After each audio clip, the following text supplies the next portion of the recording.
Morning friends. एक बारी फिर आपको नमस्कार। मेरा नाम अनुराग है और मैं एक शराबी हूँ। मेरा होम ग्रुप ऑनलाइन मीटिंग का यूनिटी ग्रुप और freedom group of alcoholics anonymous Panchkula. आज आपका सोबर गपशप में आपका स्वागत है और आज के हमारे गेस्ट हैं अनिरुद्ध, जो नासिक से हैं। और अनिरुद्ध, मैं आपका इंट्रोड्यूस करने से पहले आप थोड़ी सी ब्रीफ इंट्रोडक्शन दे दें अपने बारे में, तब हम आगे बढ़ते हैं। Good morning friends. मैं एक शराबी हूँ। मेरा नाम अनिरुद्ध है। मेरा फिजिकल होम ग्रुप है समाधान ग्रुप खातेगांव और ऑनलाइन ग्रुप है stepping stones online meeting. And मैं 27 अप्रैल 2018 से सोबर हूँ।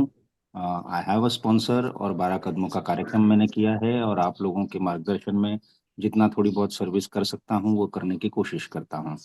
सोब्राइटी मुझे इंदौर से शुरुआत हुई, बट फ्रॉम लास्ट 2 इयर्स मैं नासिक में हूँ। Thank you Aniruddha. और अनिरुद्ध, सब भाइयों से हम पहला एक ही सवाल करते हैं। आपसे भी हम यही ज़्यादा बोल पूछेंगे। रहे हैं जो पंतेड़ जाना 15 मिनट में आ जाएंगे। एक मिनट, मीटिंग एक चलेगी मिनट। अभी। सब एक आदमी बोल रहे हैं। चलो पढ़ते हैं, बोलना थोड़ी देर में। Sorry, sorry for the disturbance.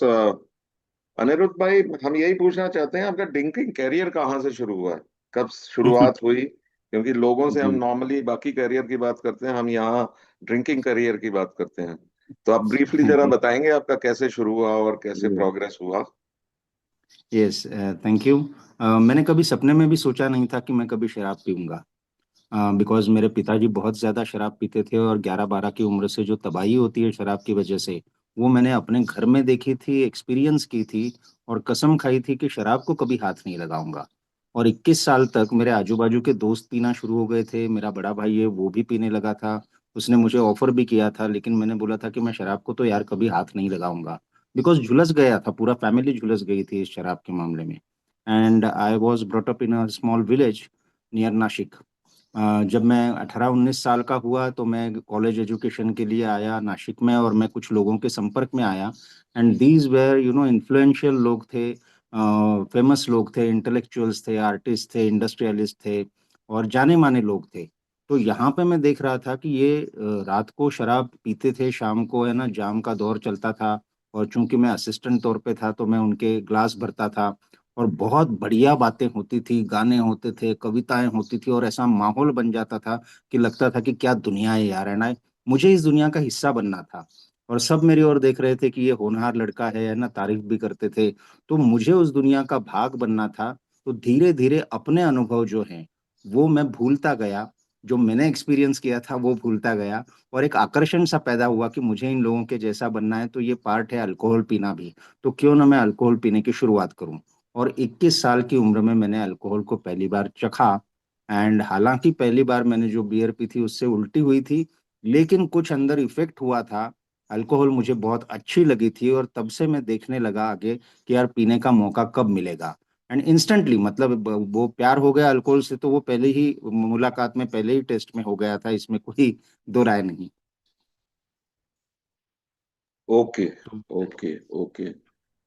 और ये जब बढ़नी शुरू हुई और जब आपके लास्ट स्टेजेस आए, आपको ए में आने का जरूरत महसूस हुई, तो ये प्रोग्रेशन कैसे हुई बीमारी की? थोड़ा सा अपने एक्सपीरियंस में हमें बताएं कि तो ये कैसे सबसे बढ़ने पहले लगी। तो ये हुआ कि शराब जैसे ही पी मैंने कहा पर्सनालिटी चेंज हो गई। एक जबरदस्त कॉन्फिडेंस आ गया और मेरा अपना शहर मुझे छोटा लगने लगा। बहुत बड़े सपने थे, बहुत बड़े एम्बिशंस थे और मुझे लगा कि इस छोटे से शहर में पूरे नहीं होंगे। तो मैं मुंबई गया, वहां पे भी मैंने एजुकेशन छोड़ दी बीच में ही। हालांकि मेरी माँ चाहती थी कि मैं आईएएस ऑफिसर बनूं और मैं अच्छा था पढ़ाई में। बट मुझे लगा कि नहीं, मुझे इस फील्ड में जाना ही नहीं है, ये नौकरी जो है 9 से 5 की करनी ही नहीं है, तो मैं एजुकेशन क्यों करूँ। And I went to Mumbai. Mumbai में भी मैं ऐसे फील्ड में गया जहाँ पे ग्लैमर चकाचौंध थी। और वहाँ पे दोस्त भी मैंने, अब आज मैं देखता हूँ कि मैंने बनाए ऐसे, बने नहीं, बनाए ऐसे दोस्त और कलीग्स भी कि जो पीने वाले हो। तो मेरी शराब बढ़ना जो है वो इंस्टेंटली चालू हो गया था, लेकिन वो समझ में नहीं आ रहा था, क्योंकि 2-3 पेग में बाकी के लोग रुक जाते थे, बट मैं 6 पेग पीता हूँ तो भी मैं एकदम टकाटक हूँ। सो मुझे वो समझ में ही नहीं आया कि शराब बढ़ रही है। मजा आ रहा था, लुत्फ आ रहा था, शादी की काम भी अच्छे हो रहे थे, सालों तक काम भी अच्छा कर रहा था और शराब भी अच्छी तरह से पी रहा था, सो कॉल्ड एटलीस्ट अपेरेंटली। तो वो समझ में नहीं आया, लेकिन आजू बाजू वालों की समझ में आ रहा था कि शराब बढ़ रही है और बेवकूफियां हो रही थी। तो 10-11 साल तक तो मेरे घर वालों ने ये नहीं कहा था कि शराब पीना बंद करो। वो मुझे ही महसूस हुआ, जब मैं 2010-11 की बात है, मुझे महसूस हुआ कि बहुत ज्यादा हो रहा है और अगर मैं शराब ऐसे ही पीता रहूंगा तो लाइफ में वहां नहीं पहुंच पाऊंगा जहां मैंने पहुंचना है। तो इसका कुछ करना चाहिए। तो मैंने 97 में शराब पीना चालू करी और तब से ही बीच बीच में ये होता था कि शराब को कंट्रोल करूं या छोड़ दूं, ये कोशिशें मेरी पैरेलली जारी रही थी। लेकिन 2010 से ये बात बहुत शिद्दत से लगने लगी कि ये लाइफ में प्रॉब्लम है। हालांकि मैं घर वालों के सामने मान नहीं रहा था, अपने कलीग्स के सामने मान नहीं रहा था। लेकिन 2011 में मैंने ढूंढा, एक रिहैब में गया। घर वालों को तब मालूम नहीं था कि रिहैब क्या होता है, बट मैं वहां पे गया गया और 5-6 दिन में पछताने लगा, क्योंकि भूख अच्छे लगने लगी फिर से। और आजू बाजू में देख रहा था बहुत ज्यादा जिनका शराब की वजह से नुकसान हुआ है, ऐसे लोग थे। और मेरा कोई ऐसा नुकसान नहीं हुआ था, मेरा करियर अच्छा चल रहा था। My family was also not that परेशान मेरे शराब पीने की वजह से। और मेरा थोड़ा बहुत नाम भी हो रहा था। तो मैंने कहा यहाँ कहाँ आके फंसा यार, क्या बेवकूफ़ी कर दी कि रिहैब में आ गया, ऐसी तो कोई अपनी नौबत नहीं। और तब मुझे वहां पे मैंने सुना था एज येट, कि अगर आप अभी रुके नहीं तो आपके साथ ये चीजें हो सकती है जो आजू बाजू के लोगों में आप देख रहे हो। और मैंने इस चीज को सीरियसली लिया नहीं, क्योंकि सीरियसली चीजें लेना मेरी फितरत में ही नहीं था। तो वहां से जिस दिन बाहर निकला, 35 दिन खत्म होने के बाद, उसी दिन मैंने कहा कि आज तो मैं शराब पीऊंगा, लेकिन पहले जैसी नहीं पीऊंगा। तो पहले जैसी क्या साहब, पहले से खतरनाक रूप से चालू हो गई। और फिर से 2013 में रिहैब। और जो एज इट बोला था, मैं पहली बार रिहैब से बाहर निकला जब, तब मैंने कहा कि सब कुछ लाइफ में कंट्रोलेबल सिचुएशन में था। अपेरेंटली कुछ बिगड़ा नहीं था। लेकिन उसके बाद 2 सालों में, 2013 में, I was living on streets of Mumbai. Platform पे सोता था, फैमिली छोड़ के चली गई थी, काम की जगह पे कोई खड़ा नहीं करता था। और इस तरह से मतलब पूरी तबाही हो चुकी थी। जिस जो तबाही चलती रही चलती रही चलती रही, फुटबॉल की तरह, कभी इस शहर में, कभी उस शहर में, कभी इस दोस्त के यहाँ, कभी इस रिश्तेदार के यहाँ, पीना जारी तो लात मार के भगाया जाता था। एंड अल्टीमेटली मैं 2016 में मैं इंदौर में आया। इंदौर में जहाँ मेरी ससुराल थी, और वहां पे मैं परेशान तो हो ही चुका था, फिर से एक बार रिहैब गया, जो अच्छा रिहैब था, बेस्ड ऑन 12 स्टेप्स था। और वहां पे मुझे 3.5 महीने में शराब से दूर रहा, पहली बार इतना अंतर रहा शराब से। और वहां पे मुझे कहीं ना कहीं एहसास हुआ कि मुझे अल्कोहलिक्स एनोनिमस में जाना चाहिए। सो आई वेंट टू, वहां से निकला, और पहली मीटिंग जो मैंने अल्कोहलिक्स एनोनिमस की करी, वो 27 दिसंबर 2016 को की थी। तो that okay. Was how I came into alcoholics anonymous. हालांकि अल्कोहलिक्स एनोनिमस का मैसेज उससे पहले भी मुझे बार बार मिला था, बट उसकी ओर ध्यान देने की मुझे जरूरत महसूस नहीं हुई थी। ओके। तो आपने अपना ड्रिंकिंग करियर 1997 में शुरू किया था, और मेरा ड्रिंकिंग करियर एंड होके फाइनली मैं सोबर हो पाया 1997 में। तो दूसरी बात यह है कि आप जब रिहैब में थे, क्या पहली बार, या जहां भी जितने भी रिहैब में रहे हैं आप, कह रहे हैं कि करीब 6-7 बार आप रिहैब में रहे हैं, और 5 बार। 5 बार। और क्या रिहैब में, क्या उनको अल्कोहलिक्स एनोनिमस के बारे में सब रिहैब्स में पता था, या सेम रिहैब में रहे थे, या अलग अलग रिहैब्स में गए थे? मैं 2 रिहैब्स में गया था, एक महाराष्ट्र में था और एक मध्य प्रदेश में था। एंड फॉर्चुनेटली फॉर मी, दोनों भी अच्छा। रिहैब्स अच्छे थे, और दोनों ही जगहों पे ये बताया जा रहा था कि अल्कोहलिक्स एनोनिमस जाइए यहाँ से आप, क्योंकि यहाँ हम्म। आपको फिजिकली शराब से दूर रखा गया है। और यहाँ पे हम आपको कुछ बातें बताने की कोशिश कर रहे हैं, लेकिन यहाँ से बाहर जाने के बाद आप प्लीज अल्कोहलिक्स एनोनिमस में जाइए, और उन्हीं की ओके। मदद से आप सोबर रह पाएंगे। इनफैक्ट रिहैब में रेगुलर हमारे अल्कोहलिक्स एनोनिमस के मेंबर आते थे, ईएसएच देते थे, और ईएसएच दे के ही नहीं रुकते थे, they use to spend time with us. तो मुझे तब भी बिल्कुल। अल्कोहलिक्स एनोनिमस के मेंबर से बातचीत करने का मौका बहुत मिला है, जो बहुत रेट्रोस्पेक्टिवली मेरे लिए बहुत फायदेमंद रहा।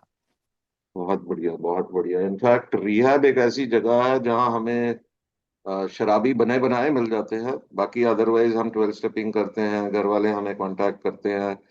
बट मेरा भी अनुभव यही रहा है कि जो ये में भी देखा जाए, वर्ल्ड वाइड भी देखा जाए, about 33% people in Alcoholics Anonymous come from rehabs only.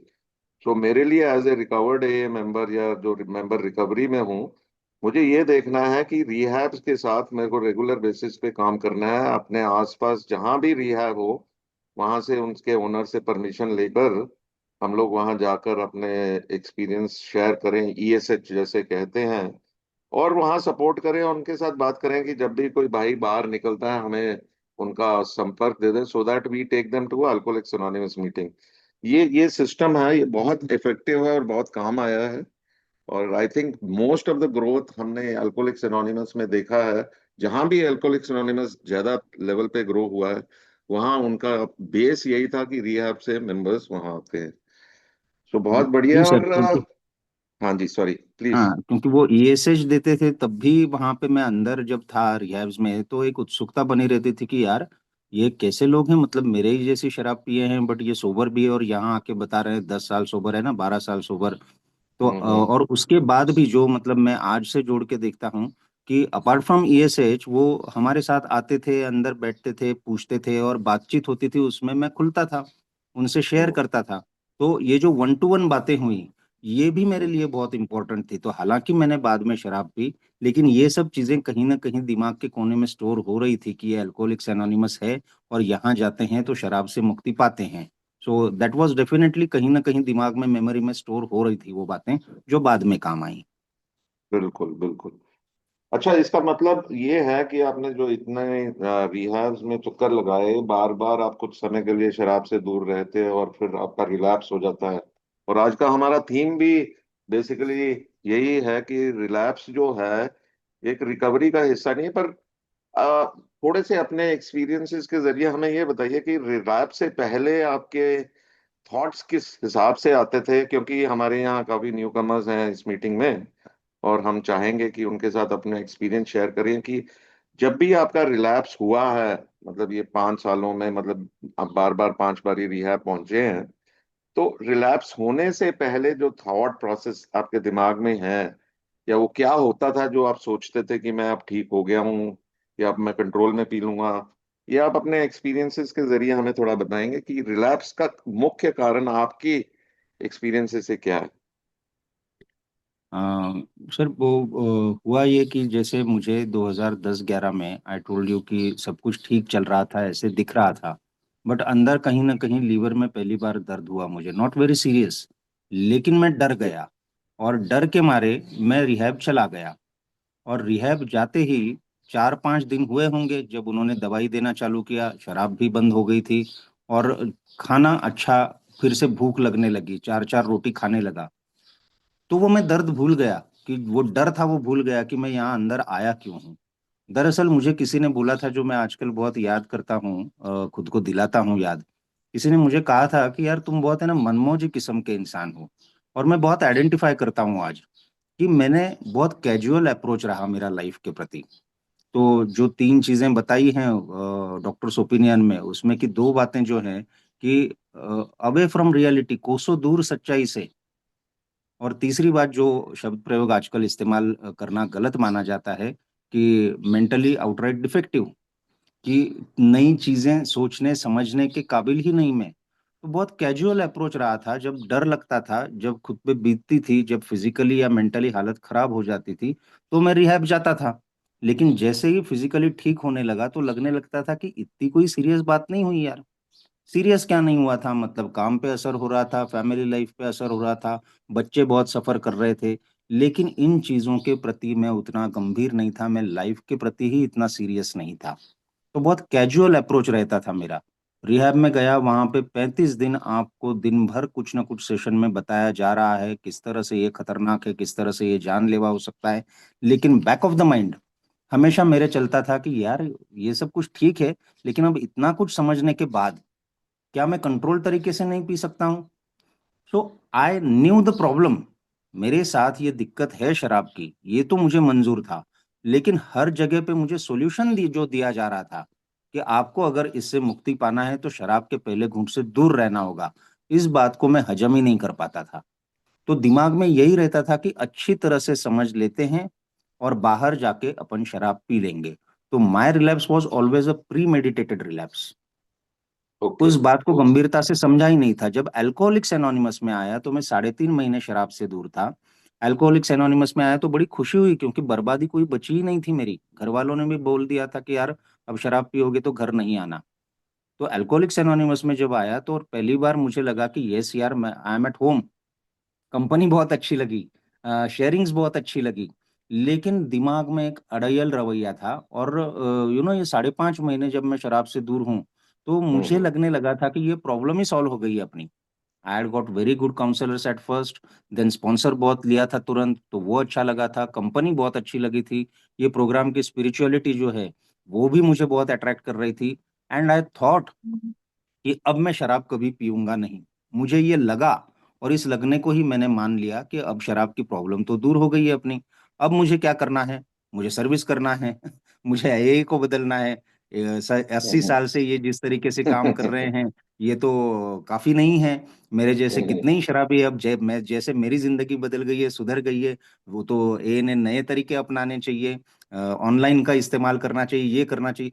तो मैं जीवन में मेरी जो प्रॉब्लम है उसको सीरियसली समझ ही नहीं रहा हूँ। मेरा मन यहाँ उड़ रहा है, वहां उड़ रहा है, और फिर मैं कट्टर नास्तिक, तो यहाँ पे भगवान की बातों से ये लगने लगा। तो जब मैं ए में आया तो मैं बहुत अच्छा फील कर रहा था सोबर रह के।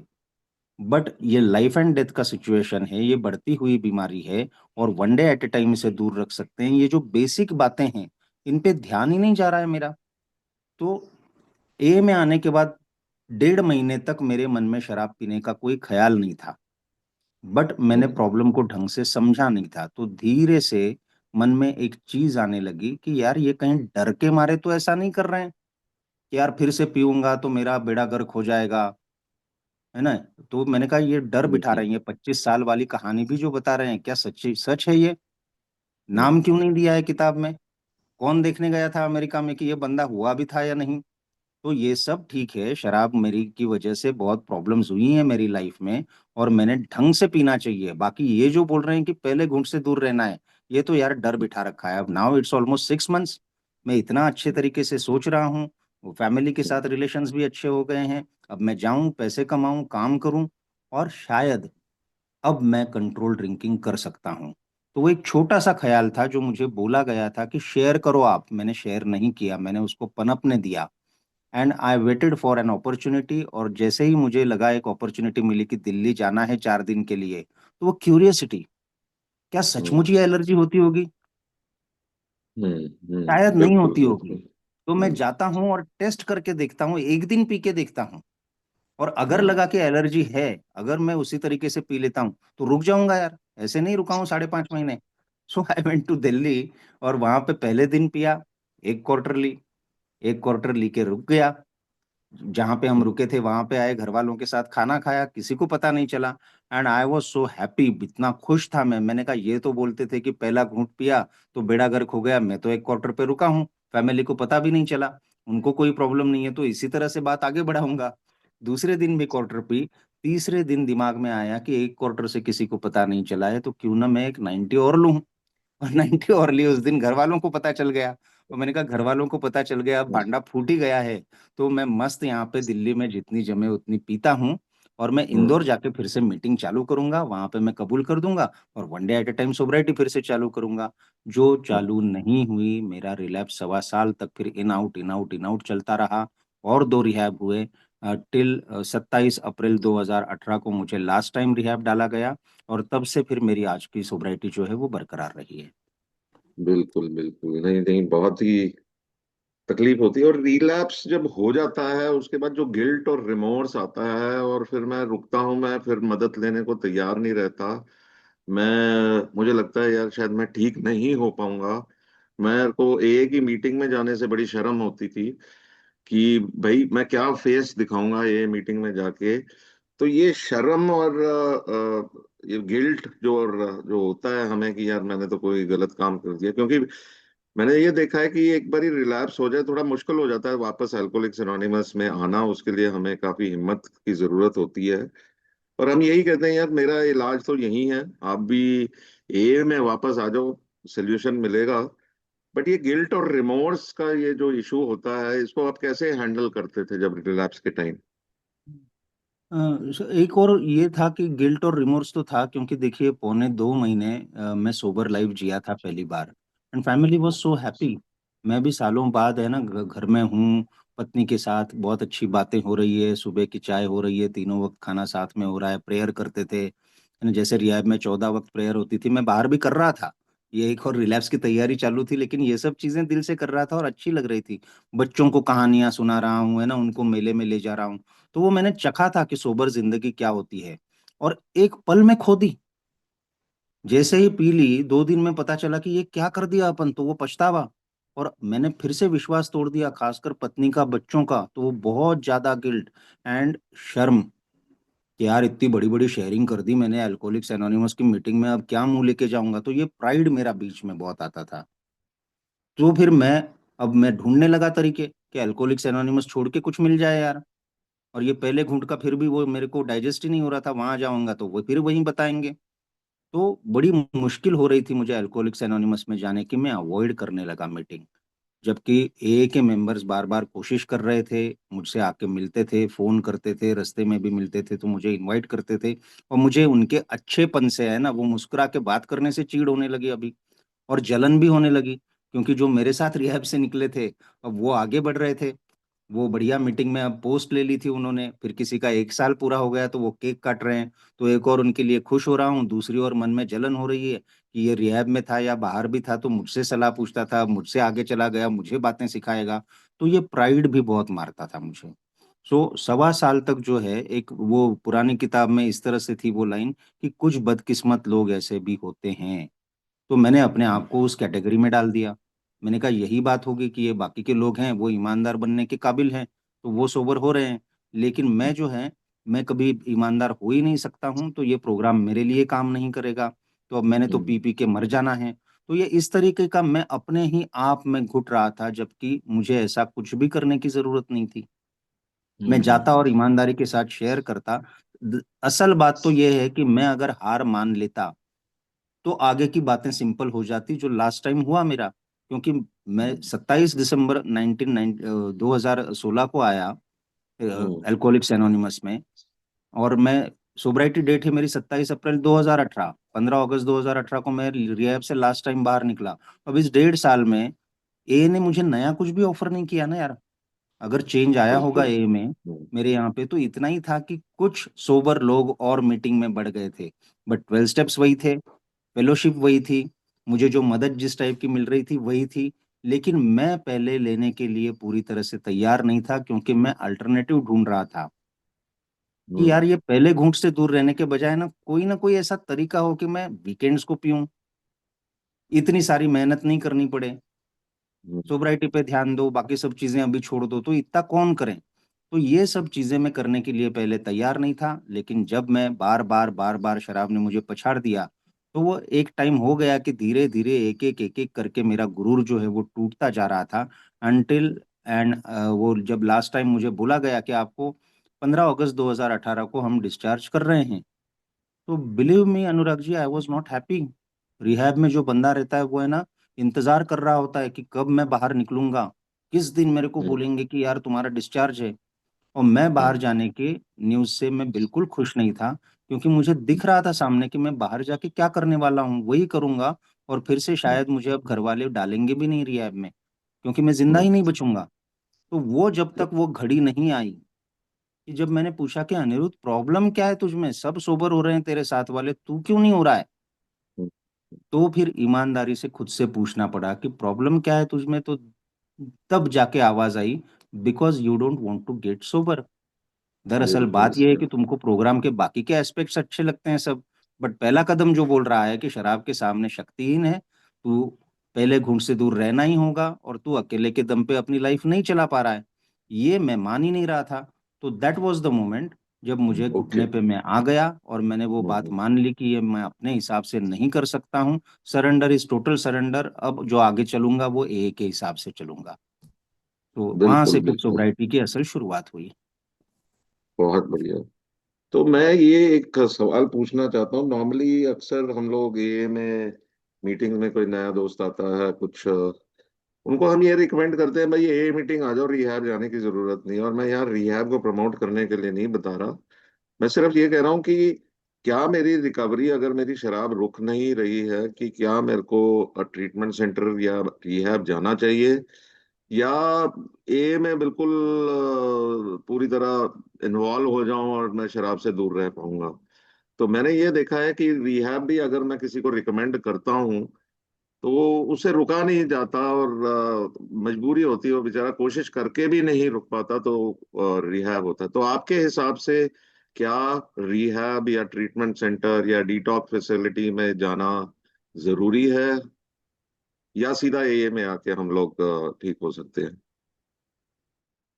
मैं जनरलाइज स्टेटमेंट कोई नहीं करूंगा, लेकिन अपनी बात जो मैं बताऊंगा कि अगर मैं रिहैब नहीं जाता या बाद में मुझे रिहैब पैक करके भेज नहीं देते, तो मैं ए के लिए जिंदा ही नहीं बचता कि मैं आके ए में मदद लूं। देखिए, 2003 में मुझे ए का मैसेज मिल गया था, जबकि मैंने तब ज्यादा कोई शराब भी नहीं पी रहा था, लेकिन किसी ने मुझे आइडेंटिफाई किया था कि इसमें शराबी के लक्षण हैं। 2003 में मैसेज मिला था, 2010 में मिला था, 2011 में मिला था, 13 में मिला था, और बाद में तो लगातार मिलता रहा। मैंने ए में आने के लिए इतने साल लगा दिए, और ए में आने के बाद भी मैं उस स्टेज पे ही नहीं आ पा रहा हूँ जहाँ पे एक्सेप्टेंस आए बीमारी का। तो मैं बार बार दिमाग चला रहा हूँ और पी रहा हूँ, और रिलैप्स इतना खतरनाक होता था, जो उन्होंने कहा था कि पहले से बदतर हालत होगी, कि घर वाले चिंता में पड़ जाते हैं थे। मतलब मेरी माँ है, हार्ट अटैक आया है, अब उसको एडमिट किया गया है, वहां में रात में अकेला रुक के पी रहा हूँ। तो मतलब वो माँ को देखे, मुझे देखे, और डॉक्टर ने बता दिया कि इसका कुछ करना पड़ेगा आपको, वरना ये इस सिचुएशन में पहुंच गया है जहां ये खुद का कुछ कर बैठेगा या दूसरे का कुछ कर बैठेगा, और इसको समझ में भी नहीं आएगा कि इसने क्या किया है। तो अब ऐसी हालत में मुझे जिंदा रखने के लिए, कि एक्सीडेंट कर देगा यार कहीं पे भी, किसी भी तरह से चल रहा है, या घर में अकेला छोड़ दो, तो घर में भी मैं गिर गया था, सर फूट गया था, नाक से खून निकल आया था। तो हम्म। ऐसी स्थिति में घर वाले करेंगे क्या? तो वो मुझे अंदर पैक करके भेज रहे हैं। अब ये अगर नहीं करते तो दो चीजें के एक पूरे चांसेस थे कि मैं कोई एक्सीडेंट या कुछ कर बैठता और मर जाता, या फिर दूसरी एक बात थी कि ये ना बार बार रिहैब में जाने से, एक बार तो समझ में आ रहा था, किसी ने मुझे बोला था कि अनिरुद्ध, ये पिंजड़ा है ना छोटा छोटा होता जाएगा, बड़े पिंजड़े से छोटे में, छोटे से और छोटे में, छोटे से और छोटे में। तो हर बार रिहैब जाना है ना, मेरी एक हार थी मेरे प्राइड की। और वहां पे बार बार मैं चाह नहीं रहा था, ए से दूर था, लेकिन वहां पे मुझे बार बार है ना उस वो कंडीशन किया जा रहा था मैं, कि ये प्रॉब्लम है, कोई जीत नहीं पाया है, तुम भी नहीं जीत पाओगे। और अल्कोहलिक्स एनोनिमस एक तरीका है, जो बात मान लोगे तुम तो जिंदा बचोगे और अच्छी तरह से जियोगे।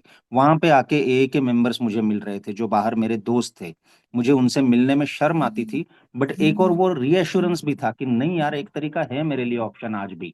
सो मेरे लिए तो ये रहा कि रिहैब जाना मेरे लिए जरूरी था, वरना मैं ए ओके। की मदद मुझे फ्री ऑफ कॉस्ट अवेलेबल थी, तो मुझे रिहैब जाने की जरूरत ही नहीं थी। आइडियली तो रिहैब जाने की जरूरत ही नहीं थी।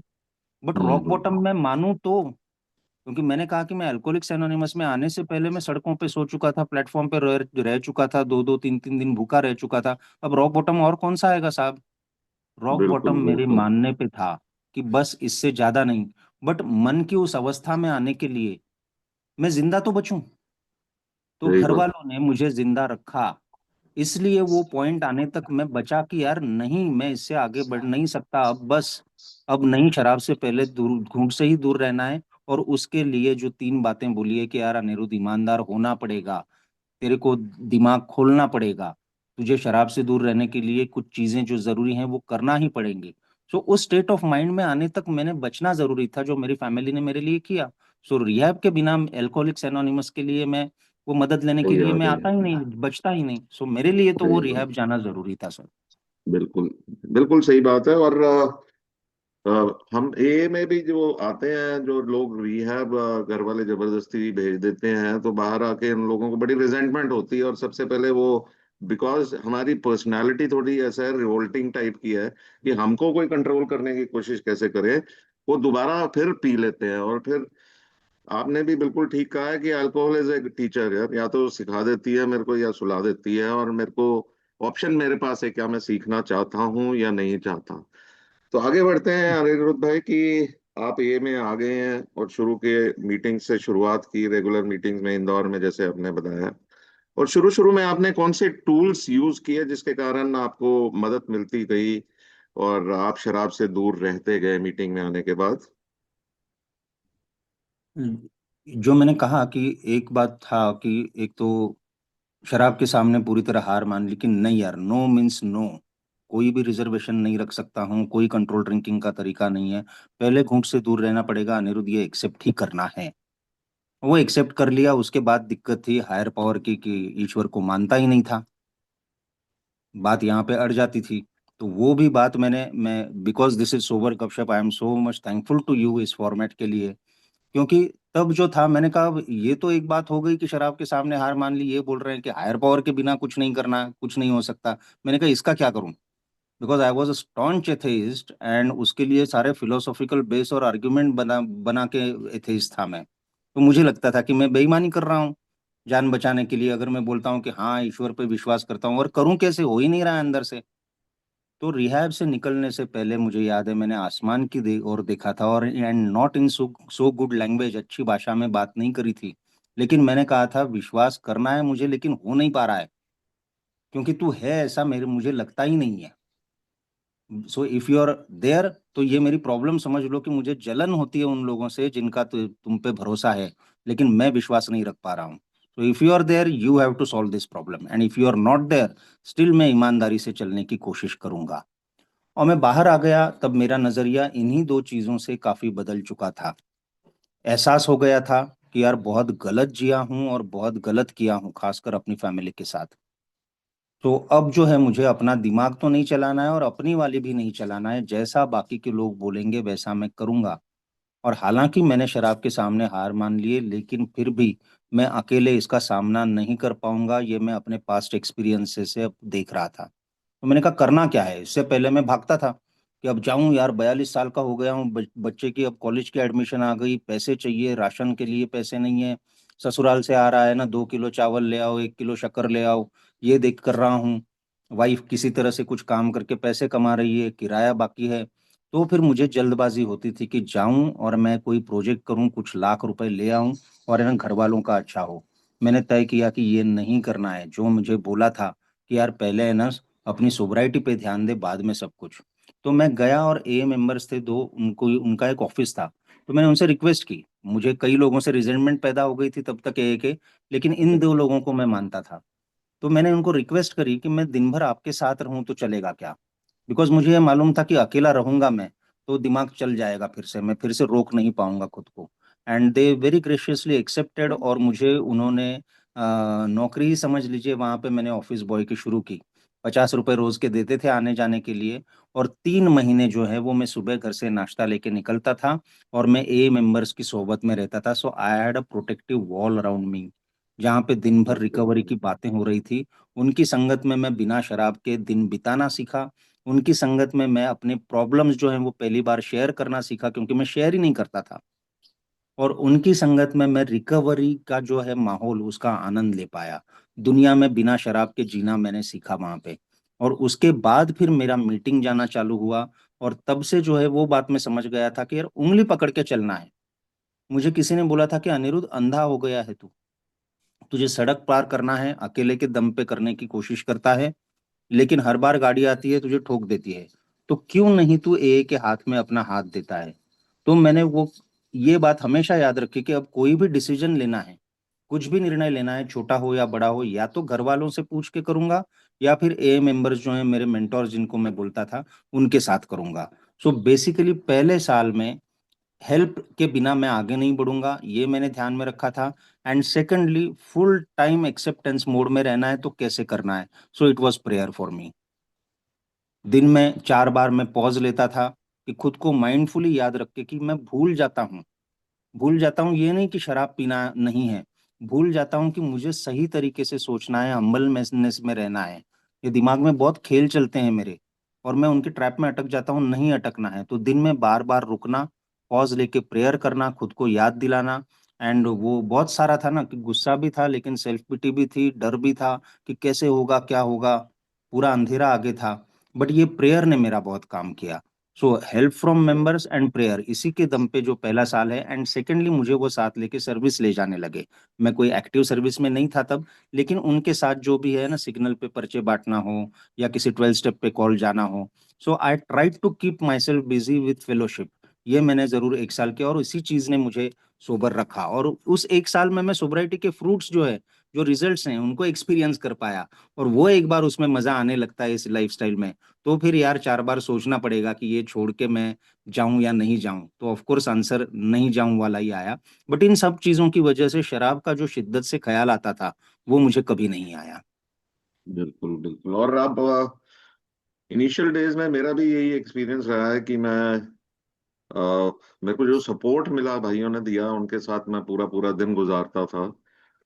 दो हम ऑफिस तो नहीं था हमारा उस समय यहाँ, पर काफी सारा दिन हम इकट्ठे रहते थे। कुछ और दोस्त इकट्ठा हो जाते, वहाँ गपशप भी चलती, कुछ अपने वो एक्सपीरियंसेस से कुछ बताते, और बहुत ही अच्छा समय निकलता था। और मैं ये देखता था यार, मैं ये कि भाइयों की कंपनी में ज्यादा कंफर्टेबल महसूस करता था रादर देन अपनी फैमिली शुरू के दिनों में, क्योंकि फैमिली के साथ मेरा इतना ज्यादा कनेक्ट नहीं हो पाया था शुरू के दिनों में। तो धीरे धीरे फैमिली के साथ भी ठीक होने लगा। तो अनिरुद्ध, फैमिली पे आने से पहले मैं एक चीज ये पूछना चाहता हूँ कि आपने शुरू में ए में आकर जब रिकवरी शुरू हुई तो कितनी देर बाद स्पॉन्सर लिया और आपने ये प्रोग्राम को अपनाना शुरू किया?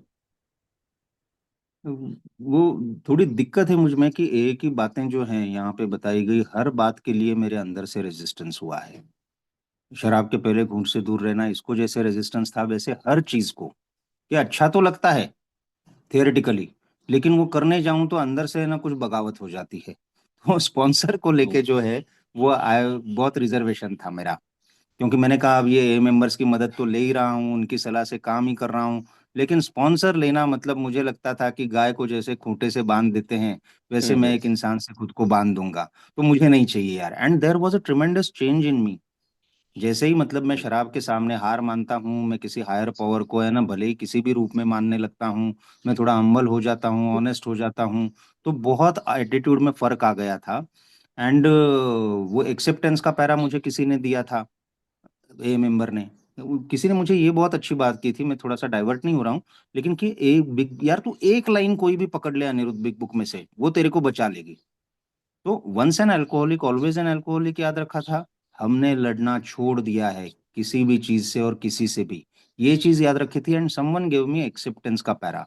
वो एक्सेप्टेंस का पैरा जो था, फ्रैंक। उसको स्क्रीन सेवर बना लिया था। तो वो दिन भर मैं ना उसमें रहने की कोशिश करता था, इसी से काफी फर्क आ गया था। घर वाले भी बहुत खुश थे, सभी लोग बोल रहे थे कि अनिरुद्ध बहुत बदल गया है। और मैं भी वो बहुत बदलाव जो है वो बहुत अच्छी तरह से महसूस कर रहा था, उसको ट्रेजर कर रहा था।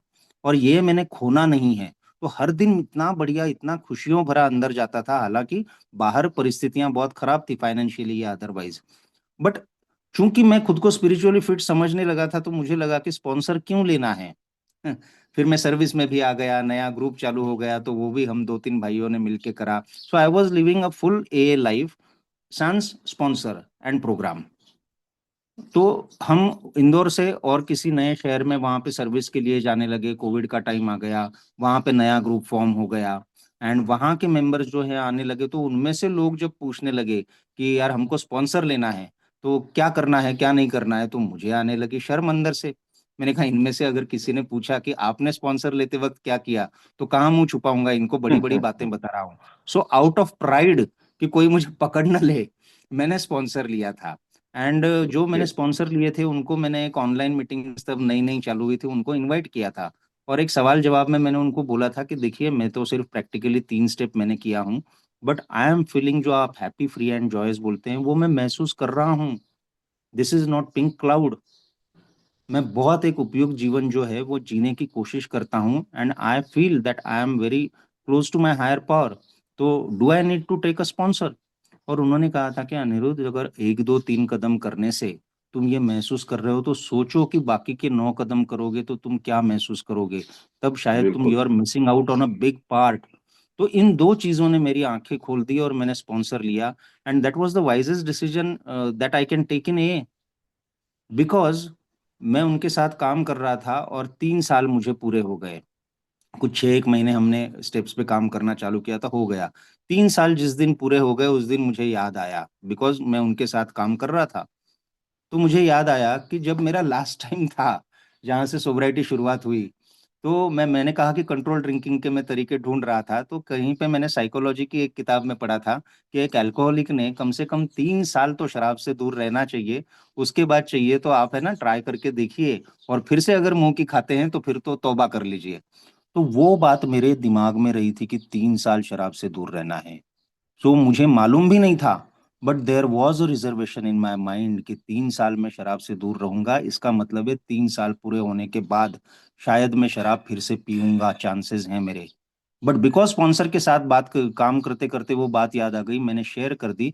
उस पे हमने आधा घंटा बात करी, और वो खतरा है वो टल गया। And it's not only about alcohol. देखिए, पूरे जो 7 साल हैं, एक से एक मैंने टाइम बॉम्ब जैसे लगा रखे हैं ना, जब मैं पी रहा था ड्रिंकिंग करियर में, अब वो एक एक करके फूट रहे हैं। So problem after problem, calamity after calamity रही है। एंड कैलेमिटी में बहुत सोच समझ के बोल रहा हूँ।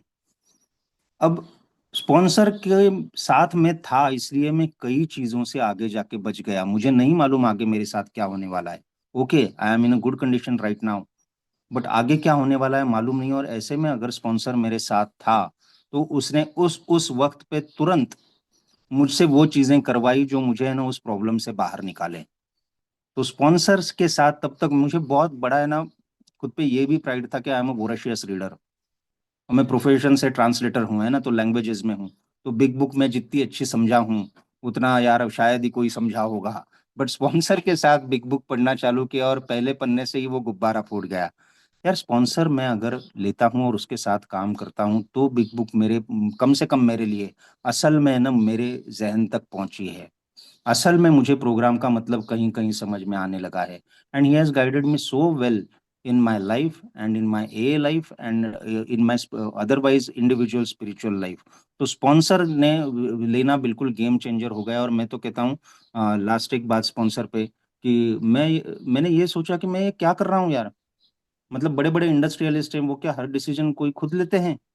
दे हैव कंसल्टेंट्स जिनको वो करोड़ों रुपए की सैलरी देते हैं, और वो बोलते हैं कि भाई आप यहाँ पे पैसा लगाइए तो करोड़ों रुपए वहां पे गए, यहाँ से पैसा निकालिए तो वहां से निकालिए। इंडस्ट्रियलिस्ट ने इस तरह से लोग बड़े होते हैं।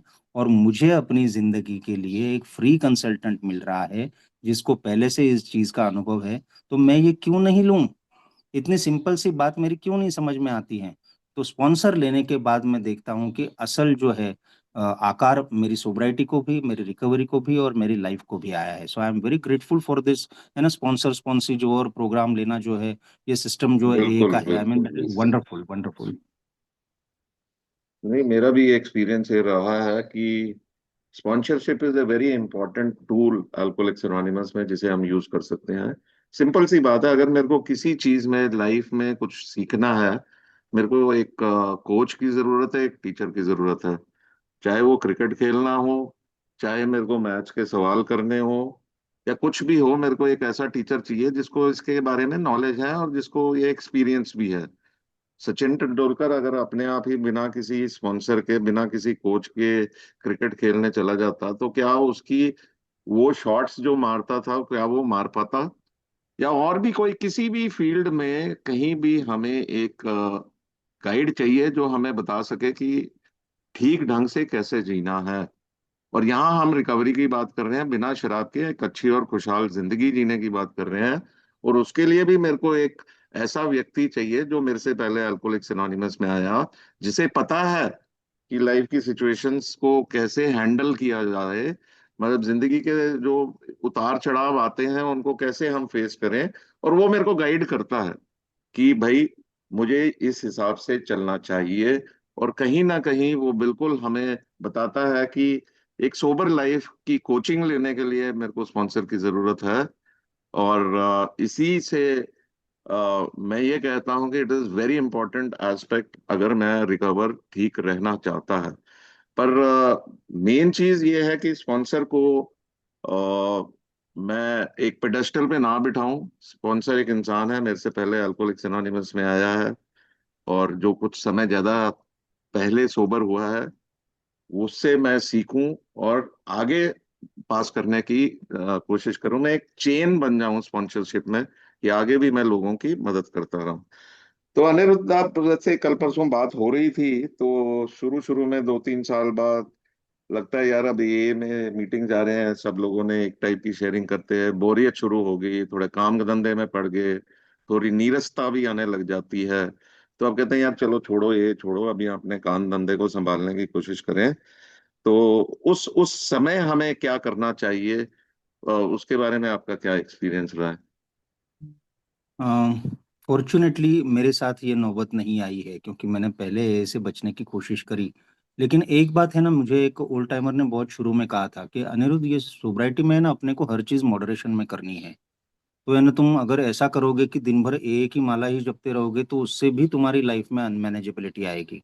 तो एक स्ट्रक्चर्ड लाइफ जीना है, जो वो त्रिकोण बताया गया है मुझे, घर काम मीटिंग, है ना। और उसके अलावा मेरे लिए भी, खुद के लिए भी टाइम, कि मुझे जो कुछ अच्छा लगता हो, मुझे पोएट्री अच्छी लगती हो, पेंटिंग अच्छा लगता हो, मूवीज अच्छी लगती हो, जो भी, जो मुझे अंदर से बहुत पसंद है चीज, मेरा पैशन है, तो मैं कोशिश करता हूँ। हालांकि मेरा ऐसा नहीं है कि 9 से 5 का जॉब, लेकिन मैं कोशिश करता हूँ कि 24 घंटे में मैं अपनी प्रायोरिटीज के हिसाब से, फर्स्ट थिंग्स फर्स्ट के हिसाब से, मैं ना अपना जीवन बैलेंस रखूं हर तरीके से। तो मुझे उस तरीके के ओल्ड टाइमर मिले जिन्होंने ये बातें बताई थी। तो मैंने ये पाया है कि है ना, सर्विस के में ज्यादा अगर मैं जाता हूँ, क्योंकि मुझे बहुत अंदर से अच्छी बात लगती है। एक यूजलेस लाइफ था, वो आज यूजफुल अगर हो रहा है, तो it gives meaning to my life, है ना, मुझे संतुष्टि मिलती है। लेकिन मैं इसमें भी अति कर सकता हूँ, तो मैं टाइम पे ही मैं उसमें सावधान हो गया। But I have tried to keep it everything in a balanced way. मैं बहुत ज्यादा सर्विस कर रहा हूँ, इसलिए फैमिली के लिए मैं टाइम नहीं दे रहा हूँ, ये मैं अवॉइड करता हूँ। या मैं काम की ओर ही पूरी तरह से ध्यान नहीं दूंगा, ये भी अवॉइड करता हूँ। या फिर काम काम ही करता रहा और मीटिंग मेरी अवॉइड हो रही है, या जो मेरा भी रिकवरी का जो भी होगा रूटीन, वो अवॉइड हो रहा हूँ। ये मैं चीजें टालने की कोशिश करता हूँ। सो मेरे मामले में तो ऐसा हुआ है कि अगर बैलेंस तरीके से मैं कर रहा हूँ, तो मैं ए में जितना अपना लाइफ बिताता हूँ, ए के लिए मैं जो करता हूँ वो अपने लिए ही कर रहा हूँ। तो आई एम एंजॉइंग इट। और जब तक मैं एंजॉय कर रहा हूं, तो तब तक मुझे भागने का मौका नहीं, मतलब वो ख्याल नहीं आएगा। सो इन 7 सालों में मुझे तो ऐसा कभी नहीं लगा कि मैं यार ये बस कर दूं या कुछ कर दूं, बिकॉज मैंने अति किसी भी चीज की तीनों में से अवॉइड करने की कोशिश करी है। So I I don't have any experience about that, sir. ठीक है, बिल्कुल ठीक है। अब समय हमारे पास 11 मिनट रह गए हैं, और मेरे एक बहुत ही बातचीत करने के लिए बहुत से सवाल पड़े हैं, बट इनको थोड़ा छोटा करते हुए मेरे को ये बताइए कि पारिवारिक जिंदगी में कैसे आपका चेंज आया, बदलाव आया, परिवार ने कैसे इसे क्योंकि परिवार सबसे ज्यादा ऐसा इफेक्टेड होता है जो हमारी शराबीपन के कार्य में इफेक्ट रहता है। तो इसमें कैसे रिकंस्ट्रक्शन कैसे हुआ, जैसे किताब में भी लिखा है कि बहुत ही लंबा रास्ता है रिकंस्ट्रक्शन के लिए। तो आपका क्या एक्सपीरियंस रहा है पारिवारिक रिश्तों में सुधार का, कैसे, कितना समय लगा और कितनी जल्दी आप ये कर पाए? शुरुआत की जो मेरी सोब्राइटी पाने की कोशिशें थी, उसमें फैमिली बहुत सपोर्टिव रही थी। लेकिन जब मैंने बार बार उनका दिल तोड़ दिया, तो हुआ ये कि वो शेर आया वाली कहानी है ना, कि जब मैं सचमुच ईमानदारी आ गई थी और सोब्राइटी की जिंदगी शुरू की, तो घर में बहुत खराब माहौल था। आई मीन अनबिलीवेबली खराब, जैसे मैं हर वक्त गन पॉइंट पे हूँ। सोबर हूँ ये ठीक था, लेकिन मैं सामने आता था तो घर वालों का गुस्सा फूट पड़ता था। बहुत रिजेंटमेंट से वो भी भरे थे। तो घर में एक एक घंटा निकालना भी मेरे लिए मुश्किल था। तो it was a very bad bad situation relationship wise. लेकिन वो, मैंने कहा कि एक लाइन वो पकड़ ली थी, कि एक एहसास हो गया था कि यार मेरी वजह से ये हुआ है, ये लोग कभी मुझसे प्यार करते थे, इनको इस सिचुएशन में मैंने लाया है, एंड हमने लड़ना छोड़ दिया है। सिर्फ बाहर से नहीं, अंदर से भी। यार कंप्लीटली मुझे है ना, जो इस फायर पावर को मैं समझ नहीं रहा हूँ उसको देना है। तो मैंने कहा कि एक्सेप्टेंस का वो जो पैरा है, कि लोग, परिस्थितियां, चीजें जैसी हैं वैसी मुझे एक्सेप्ट करनी है, no complaint at all, no expectations. गुस्सा कर रहे हैं, पीछे की बातें निकाल रहे हैं, है ना, कोस रहे हैं, जो कर रहे हैं करने दो, उनका हक है। एंड वहां पे काम आता है लिटरेचर भी। एक तो ये सारी बातें मैं शेयर कर रहा था मेंबर्स के साथ, तो अंदर ही अंदर घुटन नहीं हो रही थी। सेकेंडली, लिटरेचर में कहीं एक जगह बोला है कि आपका क्रिटिसिज्म हो रहा है तो उसको टीचर मानो, और मुझे तो घर में ही था और घर में ही हो रहा था, दिन रात हो रहा था। I developed a practice to say thank you मन में ही, बाहर नहीं, मन में ही थैंक यू बोलता था जब जब मुझे गालियां दी जाती थी, because that was reminding me कि यार ये लाइफ में मैं कहाँ पे आया हूँ। तो मैंने बहुत ग्रेटिट्यूड से ली वो चीजें, और मैं अपने पे काम करता रहा, because that is the only work I can do. तो मैं अपने अंदरूनी लाइफ पे मैं काम करता रहा। बच्चों का सबसे पहले मुझ पे भरोसा बैठा, मेरे कुत्ते का भरोसा बैठा, मेरी वाइफ का सबसे आखिर में बैठा, मेरे भाई का बाद में बैठा। बट इट टुक 13 months, जिसके बाद मेरी वाइफ एक दिन आई, तब तक मतलब तांडव ही तांडव होता था घर में। But she came to me and she told me कि अनिरुद्ध, कहीं ना कहीं मैं गलत कर रही हूँ, तुम तो बहुत बदल गए लेकिन मैं बदल नहीं रही हूँ। सो 13 महीने लगे ये बात उनको एक्सेप्ट होने में, और 3.5 साल एक्चुअल लगे पहले। मेरा और वाइफ का रिलेशन मतलब ऐसा नहीं है कि प्यार नहीं करते थे वो, या ऐसा नहीं है कि किसी भी बात में सपोर्ट नहीं करते थे, बट वो मुझे बताया गया कि इट्स अ फैमिली डिसीज। तो वो मैं समझ पा रहा था, यार उनका भी अपने पे कोई बस नहीं है, उनके मन में इतनी रिजेंटमेंट है मेरे प्रति, तो वो निकलती रहेगी। एंड इतना ही नहीं, मेरी फैमिली में और भी डिस्फंक्शनलिटीज हैं, और भी एडिक्शंस हैं। तो ये सारी की सारी चीजें बहुत प्रॉब्लम देती रही है, एंड इट टुक 3.5 years, जिसके बाद एक फैमिली लाइफ जो एक प्रॉपर स्टेबिलिटी आना शुरू हुई।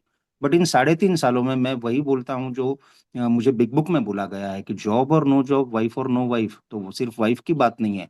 कुछ भी रिलेशनशिप में बातें आती हैं, ह्यूमन रिलेशनशिप में ऐसा कुछ भी नहीं है जो मैं हायर पावर की मदद से और इस प्रोग्राम की मदद से, नॉट ओनली मैं बर्दाश्त बर्दाश्त की तो बात ही नहीं है, बर्दाश्त में एक हद तक करूंगा और उसके बाद है ना मैं ब्लास्ट हो जाऊंगा। तो बर्दाश्त नहीं, एक्सेप्ट करते हुए आगे चलता हूं। तो ये सारी चीजें मैं देखता हूं कि they have contributed in changing me. मेरी रिकवरी में बहुत अहम हिस्सा रहा है। घर की ये सारी परिस्थितियां ऐसी नहीं होती, रिलेशंस बिगड़े नहीं होते। तो मतलब ये कहना सही है गलत मुझे मालूम नहीं, बट जो कुछ आज मैं हायर पावर से मेरा रिश्ता है, या ए का प्रोग्राम जिस तरह से मैं रखता हूं अपने दिल में, उस तरह से शायद रख नहीं पाता अगर फैमिली में ये प्रॉब्लम्स नहीं होती। बट एक्सेप्टेंस का जो पैरा है उसी ने सेल थ्रू किया है। और बाद में जब मुझे समझ में आया कि ये तो मुझे, every problem is an opportunity for me, हर कोई समस्या जो है मेरी, वो मेरे लिए एक अवसर है मेरा प्रोग्राम प्रैक्टिस करने का। ये बात किसी ओल्ड टाइमर ने मुझे समझा दी थी, और वो समझ में आ गई मेरे, उससे बड़ी बात जो मैं समझता ही नहीं हूँ कोई बात सिंपल।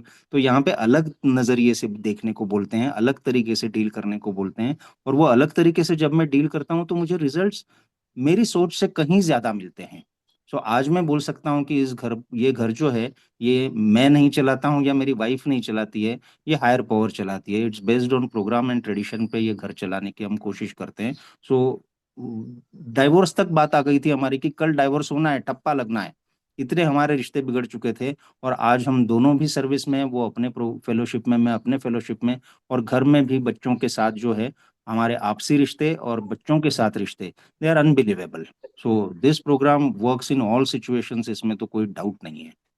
बिल्कुल बिल्कुल बिल्कुल, नहीं बहुत ही अच्छा एक्सपीरियंस है। तो अनिरुद्ध भाई, अब आप सोबर हैं, अब ए में भी अपना योगदान बड़े जोर शोर से दे रहे हैं। तो आपका दिनचर्या क्या है? सुबह उठ के आप कैसे शुरू होता है आपका दिन, और रात तक क्या दिनचर्या है? मैं एक तो फ्रीलांसर हूं, तो मेरा कोई फिक्स टाइम नहीं है। कभी कभी 16-16 घंटे काम करना पड़ता है, कभी देर रात 3 बजे सो रहा हूँ। तो इस टाइप का मुझे करना पड़ता है। बट एक बात जो है, 24 आवर्स का कंसेप्ट जो है, वो मेरी समझ में बहुत अच्छी तरह से आ गया है। तो वो मैं अच्छी तरह से बांटने की कोशिश करता हूँ। I have a to do list for tomorrow. रात को सोने से पहले इन्वेंटरी जब लेते हैं, तब मैं कल के काम भी, जिसमें एक इम्पोर्टेंट पार्ट होता है कि किन किन ए मेंबर्स को मुझे कॉल करना है, because I volunteer in stepping stones online meeting group. तो वहाँ का जो है, जो नए मेंबर्स के लीड्स आते हैं, ये आते हैं, तो लिस्ट बनी रहती है। जब भी मैं सुबह उठता हूँ तो दिन प्लान रहता है, और ऐसा प्लान नहीं कि जो चीज़ें नहीं हो पाई तो मैं डिस्टर्ब हो जाऊंगा। So it's flexibly plan.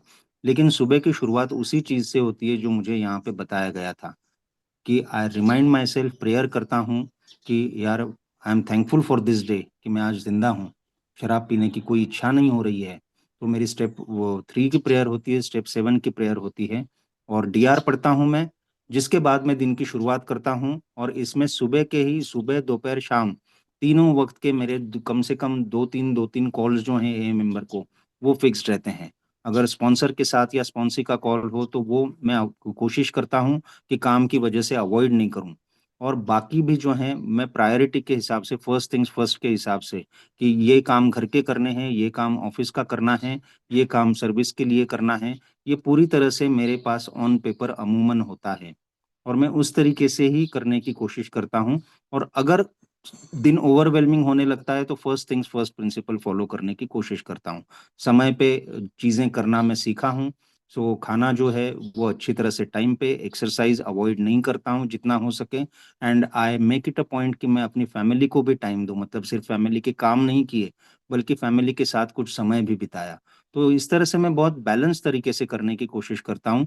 जो मैंने कहा कि और दिन भर में 3-4 बार मैं आज भी पॉज लेता हूँ, पॉज लेके प्रेयर करता हूँ, या एटलीस्ट मैं 2 मिनट शांति से बैठूंगा and see whether I am on track, मेरा दिमाग जो है, क्योंकि देख पाता हूँ कि नहीं यार कहीं पे इरिटेटेड हुआ हूँ, कहीं पे कुछ मैंने ना वाइफ को ये एक रिमार्क दे दिया कोई, या फोन पे किसी से बात कर ली ऐसी, तो I correct try to correct it instantly, so that रात में मुझे कोई जब मैं इन्वेंटरी ले रहा हूँ तो ऐसा नहीं मुझे एकदम ग्रॉस मिस्टेक कोई दिखाई दे।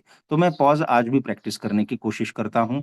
न्यू कमर से बात करता हूँ, वैसे ही ओल्ड टाइमर से भी बात करता हूँ, क्योंकि ऐसा कोई बहुत ज्यादा समय नहीं हुआ है मुझे। 7 इयर्स इज नॉट छोटा टाइम नहीं है, लेकिन बहुत भी बड़ा टाइम नहीं है, और वैसे भी मुझे बोला गया है कि 25 साल हो जाए 30 साल हो जाए तो भी one day at a time है। तो 24 घंटे बहुत अच्छी तरह से, जैसा ए ने बताया it's a way of life, और जैसा बिग बुक में बताया है कि किस तरह से हम दिन की शुरुआत करते हैं और खत्म करते हैं, तो बीच का भी टाइम जो है वो उसी हिसाब से मैं प्लान करके उसको बिताने की कोशिश करता हूँ सर। Ji thank you. अच्छा, आगे अब आखिरी सवाल, और उसके बाद हम क्वेश्चंस के लिए ओपन करते हैं। आखिरी सवाल यही है, सवाल तो क्या है, रिक्वेस्ट है आपसे कि न्यू कमर जो आज नया आया है भाई अल्कोहलिक्स एनोनिमस में, उसके लिए आपका क्या मैसेज है? आप क्या उनको बताना चाहेंगे? अम, वो एक तो है जो मुझे पहले ही मीटिंग के आखिर में सुना था कि कीप कमिंग बैक, वो बहुत ज़रूरी है मेरे लिए। एंड सेकेंडली जो आज का मुद्दा था कि रिलैप्स रिकवरी का पार्ट नहीं है, मैं डेफिनेटिव स्टेटमेंट्स कोई नहीं करता हूँ, अवॉइड करता हूँ करना, बट निश्चित ही यार मैं जिस दिन आया था ना वही दिन जो है दैट वाज गॉड्स विल कि मैं सोबर हो जाऊं, क्योंकि मैंने सोबर होने के लिए जो भी ज़रूरी चीज़ें हैं वो यहाँ पे हैं। बस मुझे ज़रूरी ये है कि मैं ना कुछ दिन जो है यहाँ पे जो बताया गया है उसको मैं फॉलो करूं, मुझे अच्छा लगे या ना लगे, बिकॉज पॉइंट ये नहीं है कि मुझे अच्छा लग रहा है या नहीं लग रहा है, पॉइंट ये है कि मेरे लिए क्या अच्छा है और क्या अच्छा नहीं है। तो कुछ दिन जो है मैं without logic, without reason, without है ना कोई ऑपोजिट ख्याल, जैसा बोला जाता है वैसे फॉलो करता हूँ। और मुझे एक बात बोली थी किसी ने कि Anirudh, take sponsor from day one. तो भले ही स्पॉन्सर नहीं, लेकिन एक इनिशियल स्पॉन्सर अगर मैं लेता हूँ और किसी से रोज बात करते हुए आगे बढ़ता हूँ, तो यहाँ पे सारी चीजें हैं जो मुझे शराब के पहले घूंट से ही न सिर्फ बचाएंगी बल्कि एक बहुत खूबसूरत जिंदगी देगी। So stick to the winners, keep coming back. Thank you. Wonderful wonderful. तो भाई मेरे तो सवाल तो हमारे बहुत लंबे चल सकते हैं, अनलिमिटेड चल सकते हैं, क्योंकि जब दो शराबी बात करते हैं तो फिर समय कैसे निकलता है वो तो पता नहीं चलता। बट आई एम श्योर हमारे भाइयों में जो है वो उनके भी कुछ कुछ सवाल होंगे दिल में जो वो पूछना चाहते हैं। तो कोई भी भाई अगर कोई सवाल पूछना चाहता है अनिरुद्ध से, तो कृपया आप हैंड रेस कीजिए या अनम्यूट करके आप अपना सवाल कर सकते हैं। तो एनीबडी,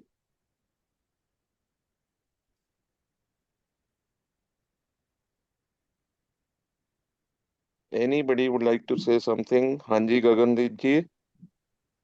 गुड मॉर्निंग। मैं गगनदीप एकल कोले। हेलो मैं Gagan. Hello sir, good morning. और मैं शुक्रगुजार हूँ परमात्मा का कि मैं अल्कोहल से फ्री हूँ इस मंथ के शुरू से। मैं अनिरुद्ध जी से पूछना चाहता था कि जैसे इन्होंने बताया कि इनका एग्नोस्टिसिज्म बहुत ही स्ट्रांग था और ये बिलीव ही नहीं करते थे गॉड में, तो मेरे भी इसी कारण से 3-4 बार रिलैप्स हो चुके हैं। हालांकि मैं 4-5 साल से प्रोग्राम में हूँ, लेकिन 3-4 बार इसमें रीलैप्स हो चुके हैं। मेरा रीसेंट रीलैप्स 2.5 महीने तक रहा, लेकिन इस मंथ के शुरू से मैं फिर दोबारा प्रोग्राम में हूँ। तो मैं इनसे पूछना चाहता था कि जैसे अग्नोस्टिसिज्म होता है, तो मेरे स्पॉन्सर हैं जो वो स्क्रिप्चर्स पढ़ने पे के लिए मुझे कहते हैं, लेकिन उसमें मेरा बिल्कुल ही फेथ नहीं और ट्रस्ट नहीं बनता है, क्योंकि स्क्रिप्चर्स बहुत पुराने लिखे होते हैं। तो क्या ये ऐसे प्रैक्टिस करते हैं कि ये भी अभी गॉड से अपना कनेक्शन बनाने के लिए डेली स्क्रिप्चर्स पढ़ते हैं, या ये मस्ट नहीं है? थैंक यू गगनदीप भाई, शराबी अनिरुद्ध दोस्तों, एंड कॉन्ग्रेचुलेशंस, आपने 1 महीना पूरा किया है। देखिए, मेरे लिए ना, मैंने कहा कि नास्तिकता was not only a revolution, है ना, कोई बगावत नहीं थी सिर्फ, it was a carefully constructed, क्योंकि मैंने उस पर ढेरों किताबें पढ़ी थी, और नास्तिकता ही कैसी सही है एंड साइंस बेस्ड है ना, ये मेरे मन में पक्का था। तो मुझे बेईमानी लगती थी कि मैं जबरदस्ती कैसे विश्वास करूं, यार हो ही नहीं रहा है। बट सबसे जरूरी है, जो ये बाद में सब सॉल्व किया जा सकता है, सबसे जरूरी है कि मैं ये समझूं कि शराब के पहले घूंट से दूर रहना होगा यार। यहाँ पे मेरी जिंदगी तबाह हो रही है, और मैं बात में अटका था कि भगवान है या नहीं। थियोरेटिकल बात थी ना ये, भगवान है या नहीं मेरे लिए तब। लेकिन मैं उस पे अड़ बैठा हूँ, जबकि ये नहीं देख रहा हूँ कि मैं यार धीरे धीरे तिल तिल मर रहा हूँ और मेरी फैमिली सफर कर रही है। What is important? To live. उसके बाद मैं ये सब सोच पाऊंगा। तो भगवान नहीं, मेरी समझ में आ रहा है, ठीक है, इतनी बात समझ में आ गई कि ए में तो दिख रहे हैं ना सोबर होते लोग। I want to get sober but I am not getting sober. लेकिन ए में लोग आते हैं और मदद लेते हैं और सोबर हो रहे हैं। तो मैं ए को तो मान सकता हूँ, प्रूफ है ना सामने। तो ए को मान लिया। अब आ गई भगवान की बात। तो थोड़ा सा दिमाग अगर खुला रखता हूं मैं, तो ये ना, व्हाट्सएप ग्रुप पे एक फ्लायर आया था, और उसमें बहुत बढ़िया मजेदार कुछ चीजें भी होती है। तो उसमें एक तो लिखा था कि ए के पास है ना, a has range for every nut that walks in. हर अच्छा। पागल के लिए ना फिट करने वाला है ना पाना है यहाँ पे। उसके साथ सही ही एक बात। फ्लायर आया था, जिसमें वो मुझे बहुत असर कर गया। उसमें लिखा था, ए उनके लिए काम करता है जो भगवान को मानते हैं। बिल्कुल। ए उनके लिए हम्म। काम करता है जो भगवान को नहीं मानते हैं। लेकिन ए उनके लिए काम नहीं करता है जो खुद को भगवान खुद को मानते भगवान हैं। मानते हैं, और बिल्कुल फ्लैश सही है। क्लिक हो गया।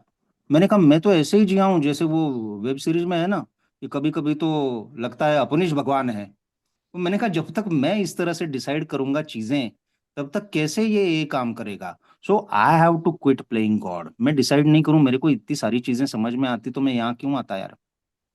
दूसरी बात मेरे को एक समझ में आई कि यार थियोरेटिकली कुछ चीजें मान सकता हूं मैं जब मैथ्स में था, अलजेब्रा में इक्वेशंस आते थे, तो एक्स डाल देते थे ना, वैल्यू मालूम नहीं है, तो एक्स डाल देते थे। तो मैं एक एक्स पकड़ लूं, ये लॉजिकली अगर मैं सोचूं तो ये कोई प्रॉब्लम नहीं है इसमें, इसी तरह से मैं गणित सिखाऊं। तो एक्स डाल दिया भगवान की जगह, अब बाकी प्रोग्राम मैं करूं। तो मैंने इस तरह से शुरुआत करी, और मैंने कोई जोर नहीं डाला खुद पे। एक मैंने इस पे भी फाइट करना छोड़ दिया, हमने लड़ना छोड़ दिया है। भगवान है कि नहीं, बोला है कि गॉड विल रिवील अस मोर। जो बातें समझ में आ रही हैं मैं उनको फॉलो करूं ईमानदारी से। वो करते करते मेरी समझ बढ़ जाती है, दिमाग और खुला होता जाता है। देन एक कन्वेंशन में गया था, वहां पे दिल्ली के एक मेंबर्स थे, जिनका अभी सोबर गपशप में आपने किया है अभी कुछ दिन पहले। तो मैं उनकी शेयरिंग सुन रहा था, और उन्होंने बिग बुक की एक लाइन बोली, the good in me is God. फिर से एक फ्लैश। मैंने कहा, यार यही तो बात मेरे को बोल रहे हैं कि ईश्वर का अंश हम सब में है। कार्ल युंग ने भी बोला है, बिल डब्ल्यू को जो लेटर लिखा था, कि इतना तो मानना ही पड़ता है कि इस दुनिया में, इस जीवन में दो शक्तियां हैं, एक अच्छाई की और एक बुराई की। तो मैं अच्छाई की शक्ति को तो मान ही सकता हूं ना। And good in me is God, तो मेरे अंदर ही अच्छाई की शक्ति थी जिसको मैं भूल गया था। यही बोल रहे थे कि ईश्वर का अंश है, और ए मेरे को बार बार बचा रहा है, ये क्या है, ये भी तो अच्छाई की शक्ति है। तो वो एक्स की वैल्यू मेरे लिए इवॉल्व होती गई। और जब मैं स्टेप 3 पे आ गया अपने स्पॉन्सर के साथ, मैं कोशिश करता हूं कि मैं चमत्कारों पे, है ना, सो कॉल्ड विश्वास नहीं रखूं, हर चीज को आज भी लॉजिक से परखूं। But it happened with me. जिस दिन स्टेप 3 की प्रेयर स्पॉन्सर के साथ करी, उन्होंने कहा था कि 1 हफ्ता अनिरुद्ध, थर्ड स्टेप की प्रेयर में रहना है तुमको पूरा time, and then we will have our call.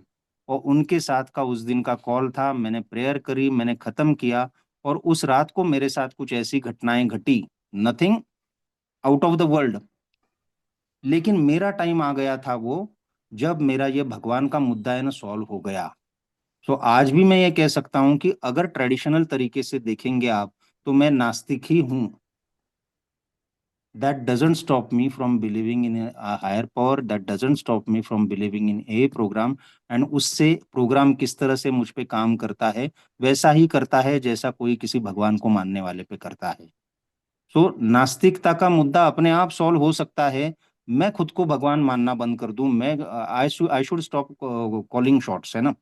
तो ए को सौंप देता हूं मैं, तो अपने आप इस प्रक्रिया में है ना, सारी प्रक्रिया ही इसीलिए है कि मेरे अंदर के सारे एक एक सवाल छूटते जाते हैं। So and there is a एग्नोस्टिका, ऐसे लोगों की, नास्तिक लोगों की भी ये है, मैं वहां पे भी गया हूँ, उनका लिटरेचर भी पढ़ता हूँ। तो कंसेप्ट, मेरा कंसेप्ट दिया है ना यार, बहुत खुला मैदान दिया है। तो आई शुड नॉट रेस्ट्रिक्ट कि यार मैं ये लाइन क्रॉस करके ही नहीं जाऊंगा। मैं खुला करूं मैं भी खुद को, तो मुझे बहुत सारा मिल सकता है, जितना मैं अभी समझ रहा हूँ उससे बहुत काफी मिल सकता है। Thank you. Thank you. And thank मैं यू गगनदीप भाई, अनिरुद्ध। मैं अपना नंबर दे रहा हूँ। हाँ जी। तो अगर कभी आपको लगे कि बात करना है, बिल्कुल बिकॉज बिल्कुल, ये चैट ये में। इस चीज ने बहुत बहुत टाइम रोक के रखा था मुझे इस चीज ने। तो मुझे आप प्लीज ठीक मैसेज डाल दें और हम टाइम डिसाइड के बात कर सकते हैं। ठीक है, मैं करूँगा कॉल। बिल्कुल, थैंक यू। और आखिरी सवाल, अ, संदीप, आप अनम्यूट करके अपना सवाल पूछ सकते हैं। जी thank you. Good morning everyone. शराबी संदीप। मेरा क्वेश्चन था, स्लीप एंड रिलैप्स के डिफरेंसेस क्या हैं, ये पूछना चाह रहा था। शराबी अनिरुद्ध, देखिए मैं क्या है, मैं बहुत ज्यादा टाइम नहीं हुआ हूँ, तो ये जिन चीज़ों पे बहस हो सकती है उन पे मैं एक्चुअली मैं बात नहीं करता हूँ। बट मैं जितना समझाऊं, स्लिप मतलब एक बार अगर मैं गलती से पी गया, लेकिन मेरे मुझे इस चीज़ का एक्सपीरियंस ही नहीं है गलती से पी लेने का, है ना, और तुरंत मैं ए में आ गया और मैंने बता दिया, ऐसे कुछ लोगों से मैं मिला हूँ और तुरंत संभल गए। तो हाँ, पैर फिसल गया और सब संभल गए। और वो एक उस चक्कर जो बोला है कि मैं पीना चालू करता हूँ और पीना पीना पीना, बेहोशी में आ जाना, हालत खराब हो जाना, है ना, फिर रिमोर्स होना, फिर कसम खा लेना, तो वो पहले जैसी स्थिति में पहुंच जाना, दैट इज रिलैप्स। ये टेक्निकली मैं समझ लेता हूँ। लेकिन मेरा जो अपना अनुभव है, मैंने तो स्लिप वाला मामला ही नहीं रहा मेरे में। एक बार शुरू किया तो शुरू ही हो जाता था। तो अच्छा है कि स्लिप का है ना मैं मुंह ही नहीं देखूं। कोशिश तो यही हो कि क्यों इन चीजों में, मैं ये सीखा हूं कि मैं ना बहुत ज्यादा उस पे इंटेलेक्चुअली है ना सोचना मैंने जब बंद कर दिया चीजों पे, और जो चीजें बोली गई है करो। सिंपल, मेरे को शराब के पहले घूंट से दूर रहना है, दैट्स इट। तो तब से ये जो इंटेलेक्चुअल बहुत मेरे डिबेट्स चलते हैं अपने ही मन में, मैं ही दलीलें देता हूँ दोनों ओर से और तीसरी ओर से भी, ये जब मैंने बंद कर दिया, तो वो मेरी सोब्राइटी में है ना मुझे तब से ठीक ठाक शुरू हुई है। तो वो मेरा इंटेलेक्चुअलिज्म की हर चीज का मुझे सही साठ, फिर वो नहीं, फिर आप ये तो बोल रहे हो तो लेकिन ये तो ऐसा होता है, ये इन डिबेट्स में मैं जब तक अटके रहता हूँ ना, तब तक वो मुझे मुश्किल हुआ था मेरे लिए। तो thank you. Thank you very much. और अनिरुद्ध, आपका बहुत बहुत धन्यवाद, बहुत ही मजा आया आपसे गपशप करने का। और आई एम श्योर जितने भी दोस्त आज मीटिंग में हैं उनको सीखने को भी मिला, और आपका ये आज का टॉक हम लोगों ने एंजॉय किया। तो thank you very much for your service to Alcoholics Anonymous Anirudh, और आपके थैंक यू लिए सो यही मच। शुभकामनाएं। One minute, sir. Thank you so much, Anurag ji, Arshdeep ji, Bhupender ji, and for this sober गपशप, क्योंकि बहुत ही बढ़िया फॉर्मेट है ये। एंड मुझे आप लोगों ने बुलाया, ये मेरे लिए बहुत बड़ी बात है। But not only as a guest, मैं रेगुलर यहाँ पे आना चाहूँगा सोबर गपशप में, क्योंकि कई बार शेयरिंग जो से जो मिलता है उससे कुछ अलग चीजें इसमें से मुझे मिल सकती है ना, पता नहीं क्या क्लिक हो। एंड मुझे ग्रोथ और सीखना तो जारी रखना ही है। But this is a very wonderful format जो आपके लिए, तो I congratulate and thank you so much. Thank you भाई, थैंक यू। दोस्तों, समय हो रहा है अब हम सब अनम्यूट करके मैं अनिरुद्ध भाई को ही रिक्वेस्ट करूंगा, प्रेयर को लीड करें, हम लोग फॉलो करते हैं। सेरेनिटी प्रेयर हिंदी में। हे ईश्वर, हे हे ईश्वर, ईश्वर, हमें आत्म शांति दो हमें आत्म शांति दो उन चीजों को स्वीकार करने की उन चीजों को स्वीकार करने की जिन्हें हम बदल नहीं सकते। जिन्हें हम बदल नहीं सकते। हिम्मत दो हिम्मत दो उन चीजों को बदलने की उन चीजों को बदलने की जिन्हें हम बदल सकते हैं, जिन्हें हम बदल सकते हैं और इन दोनों में भेद जानने की और इन दोनों में भेद जानने की सद्बुद्धि दो। सद्बुद्धि दो। हे ईश्वर, आपकी इच्छा चले, मेरी नहीं। Thank you Thank you, everybody.